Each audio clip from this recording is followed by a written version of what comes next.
Peasants pour out of the hills above Jintian and swallow a government garrison in a single morning. Farmers, firewood sellers, coal burners, and a former schoolteacher who believes he is the younger brother of Jesus Christ. That morning in January 1851, the largest war of the 19th century begins, and almost no one outside China will ever learn its name. The Taiping Rebellion. Before it is over, between 20 and 70 million people will be dead. That is more than the American Civil War and the War of the Triple Alliance combined, and it happened on a scale that is hard to make real. To make it real, you need to understand the man who started it. Hong Xiuquan was a Hakka, a member of the guest people, a Han community that farmed the poorest marginal land in southern China. He was brilliant enough to sit the Imperial Civil Service examination and unlucky enough to fail it 4 times. On the 4th failure, something in him broke. A few years earlier, a Protestant missionary named William Milne had helped translate the first Bible into Chinese, and one of Hong's relatives handed him a tract. In his breakdown, Hong read the Bible and saw himself inside it. He was not a failed candidate from Guangxi.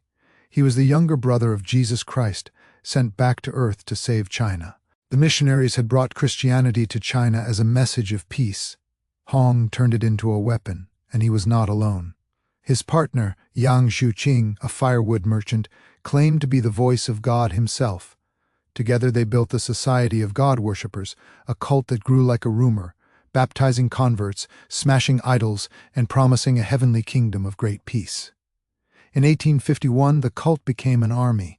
The kingdom they promised would unite all the mountains and rivers of China under one rule, and the only question was who would get there first.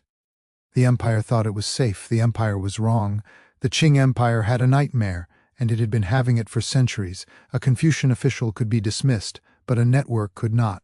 The empire was a bureaucracy held together by examinations, and its greatest fear was a rebellion that spread not through armies, but through believers. In 1768, a panic swept the country.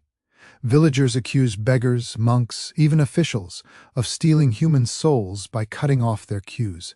The emperor turned the panic to his advantage and tightened his grip, but the panic exposed a weakness that never healed. The empire's authority was thin, stretched over an enormous land, and its legitimacy rested on tradition that the Taiping openly mocked. The rebels refused to wear the Manchu queue, shaved at the front and braided at the back. They let their hair grow long and wild, and China called them the Longhairs. They swept out of Guangxi in 1851, and the Zhuang minority made up as much as a quarter of their ranks. By 1853 they had taken Nanjing, the old Ming capital, and declared it the capital of the heavenly kingdom of great peace. By then they controlled the entire Yangzi Valley, the economic spine of China. Their program was revolutionary in a way the world had never seen. Property in common, equality for women, the abolition of foot binding, and total war on every idol in China. The empire could not stop them because the empire was already bleeding. The East India Company had spent decades pumping opium into China, draining silver out of it, and in 2 wars the British had smashed China's armies and taken its ports. The Qing government, humiliated abroad, could not mobilize loyalty at home. Its officials owed everything to the emperor and nothing to the villages, so the villages followed the Longhairs. Hundreds of cities were destroyed. Massacres and mass executions became routine. Cholera followed the armies and famine followed cholera. Between 1850 and 1865, the population of China was roughly decimated, and yet the rebels kept coming. By 1860, they had taken Hangzhou and Suzhou, the richest cities in the east, and only one city stood between them and total victory: Shanghai. And that is when the world superpower made its choice. The British had broken China open, sold it opium, and humiliated its emperor, and now they decided the empire was worth saving. The reason was cold. Lord Palmerston called the Taiping enemies not just of the emperor, but of all laws human and divine.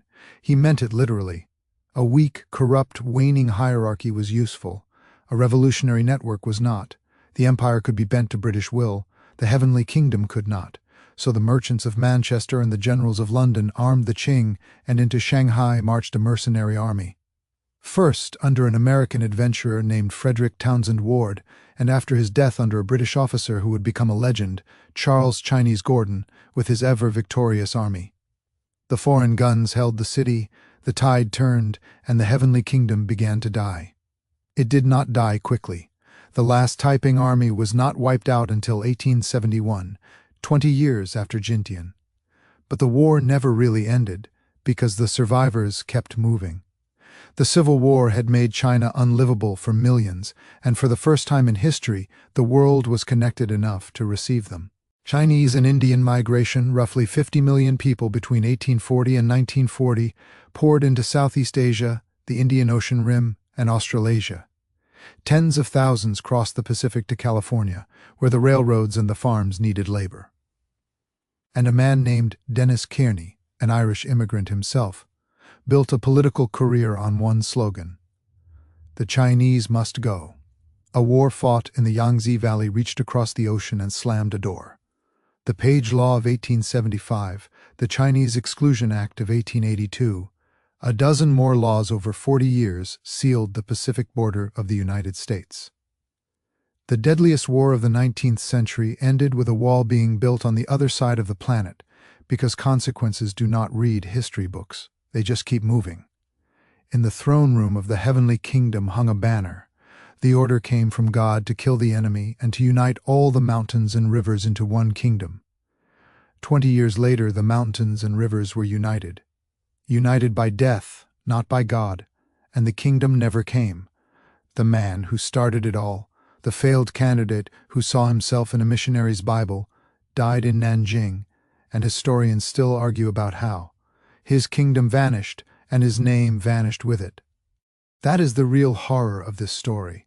Not the scale of the killing, though the scale is beyond comprehension. The horror is that the deadliest war of the 19th century, a war that killed more people than the American Civil War and the Paraguay War combined, is almost unknown.